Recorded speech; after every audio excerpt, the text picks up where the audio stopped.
Hello നമസ്കാരം. അങ്ങനെ ഒരു കാപ്പിയൊക്കെ കുടിച്ച് ഞങ്ങൾ ബിഗ് ബുദ്ധ കാണാൻ ബിഗ് ബുദ്ധ സ്റ്റാച്ചുവിനടുത്തെത്തി. ഇതാണ് നമ്മുടെ ബിഗ് ബുദ്ധ. അപ്പോൾ ഇവിടുത്തെ കാപ്പിക്കൊരു പ്രത്യേകതയുണ്ട്. നമുക്ക് പൊടിയാണ് കിട്ടുന്നത്. അത് നമ്മൾ ചൂടുവെള്ളം വേറെ തരും. അത് മിക്സ് ചെയ്യുമ്പോഴാണ് നമുക്ക് കാപ്പിയായിട്ട് കിട്ടുക.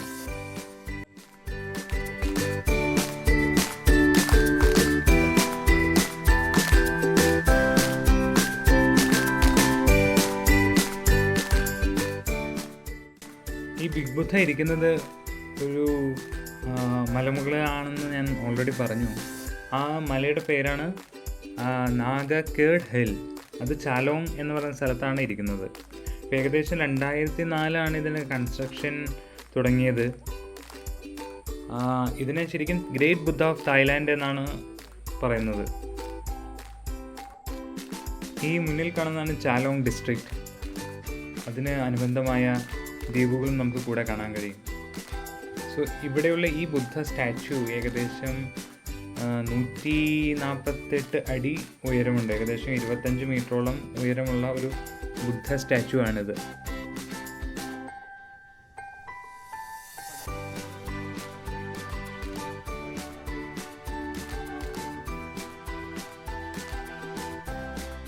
ഗൗതമൻ്റെ ഇരിക്കുന്ന പൊസിഷനുള്ളൊരു സ്റ്റാച്ചു ആണ് നമ്മളീ കാണുന്ന ബിഗ് ബുദ്ധ സ്റ്റാച്ചു.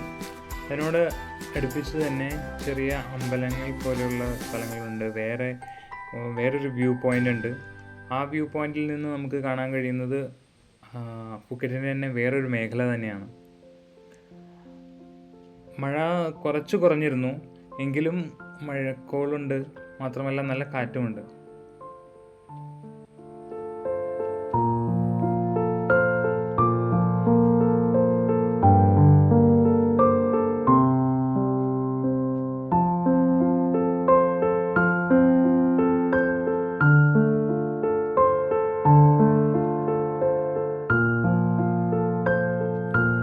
നമ്മളിപ്പോൾ ദൂരെ കാണുന്നതാണ് കാറ്റാ നോയ് ബീച്ചും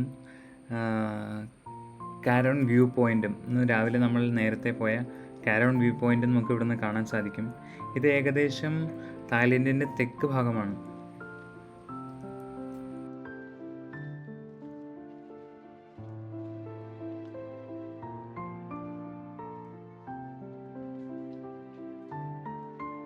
തിരിച്ചിറങ്ങുന്ന വഴി നമുക്ക് വേറൊരു സ്റ്റാച്ചു കാണാൻ കഴിയും. ധരണി മാതാവിൻ്റെ സ്റ്റാച്ചു ആണത്. അതിൽ എഴുതിയിരിക്കുന്നത് ദ മദർ എർത്ത് എന്നാണ്.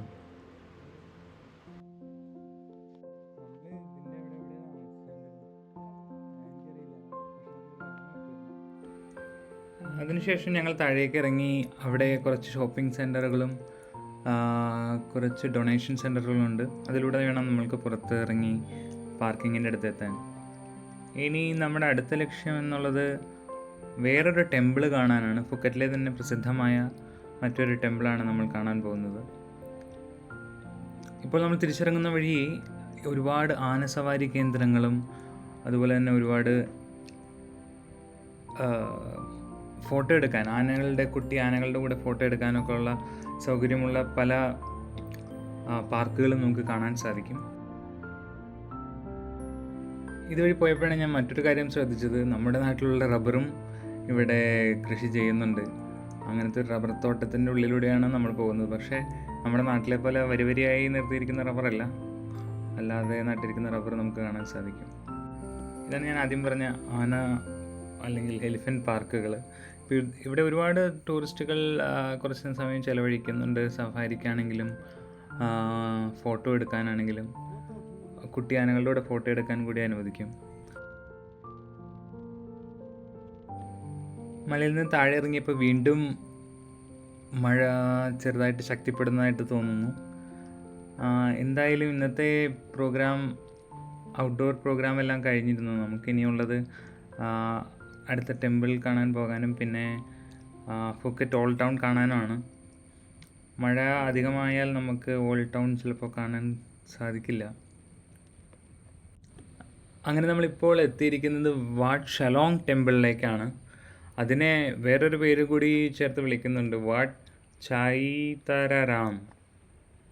അത് തായ് പ്രൊണൗൺസിയേഷനാണ്, അതുകൊണ്ട് എനിക്ക് കറക്റ്റായിട്ട് അറിയില്ല. ഏകദേശം അങ്ങനെയാണെന്ന് തോന്നുന്നു. ഈ ടെമ്പിൾ ആക്ച്വലി 2 മോങ്സിന് വേണ്ടി, അതായത് സന്യാസിമാർക്ക് വേണ്ടി ഡെഡിക്കേറ്റ് ചെയ്തിരിക്കുന്ന ഒരു ടെമ്പിളാണ്.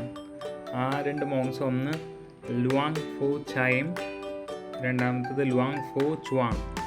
അപ്പോൾ അവരാണ് ഈ ഷാലോങ് ഡിസ്ട്രിക്റ്റിലുള്ളവരെ ചൈനീസ് റിബല്യനിൽ ഫൈറ്റ് ചെയ്യാൻ വേണ്ടി ലീഡ് ചെയ്തവർ. അതുകൊണ്ട് അവരുടെ ഓർമ്മയ്ക്ക് വേണ്ടിയിട്ട് കൊണ്ട് നടക്കുന്ന ഒരു ടെമ്പിളാണിത്. ആ ടെമ്പിളിൻ്റെ തന്നെ പഗോഡയാണ് നമ്മൾ ഈ കാണുന്നത്. പഗോഡ എന്ന് പറഞ്ഞാൽ എനിക്ക് തോന്നുന്നു ഗോപുരങ്ങളെയാണ് പഗോഡ എന്ന് വിളിക്കുന്നത്. വളരെ ഉയരത്തിലുള്ളൊരു ടെമ്പിൾ തന്നെയാണിത്.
ഈ ടെമ്പിൾ കോംപ്ലക്സിൽ തന്നെ ഒരുപാട് വേറെ ചെറിയ ചെറിയ ടെമ്പിളുകളും എനിക്ക് തോന്നുന്നു മൊണാസ്ട്രികളുമാണത്.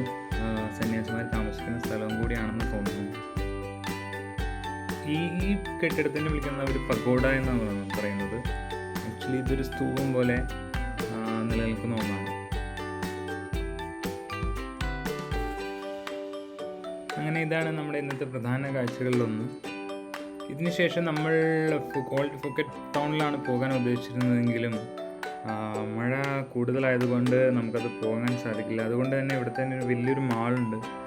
ആ മാള് ജസ്റ്റ് ഒന്ന് കാണാൻ വേണ്ടി ഞങ്ങൾ പോവുകയാണ്. അപ്പോൾ ഇത് ഞാൻ പ്രതീക്ഷിച്ചതിനേക്കാളും വളരെ വലിയ മാളാണ്. ഏകദേശം റോഡിൻ്റെ അപ്പുറത്തും ഇപ്പുറത്തായിട്ട് നിൽക്കുന്ന 8 നിലയോളം പൊക്കമുള്ള മാളാണ്.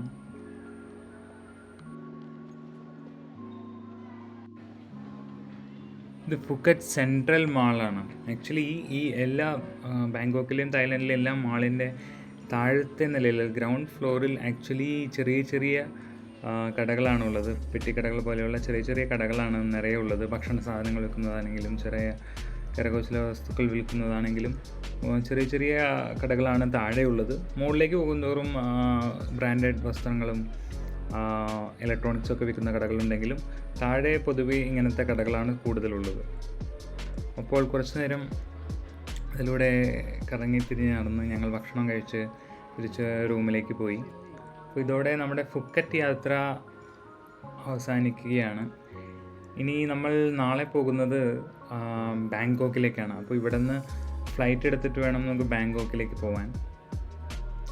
അപ്പോൾ അതിൻ്റെ വിശേഷങ്ങളെല്ലാം നാളത്തെ വീഡിയോയിൽ പറയാം. Thanks for watching. Keep supporting. Thank you.